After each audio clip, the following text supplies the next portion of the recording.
Assalamu alaikum viewers. Hope you are all well. Today's topic is formation of verbs from adjectives. Adjectives, Urdu and verbs.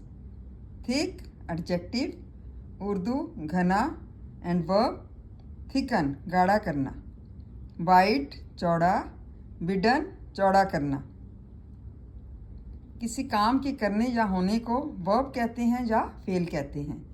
Week कमज़ोर, weaken कमज़ोर करना.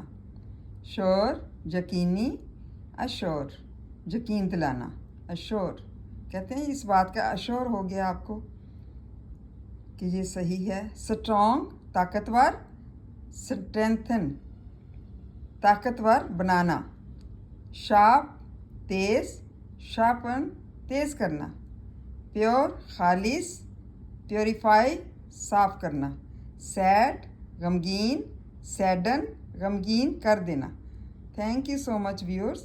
Hope you understand well. Thank you.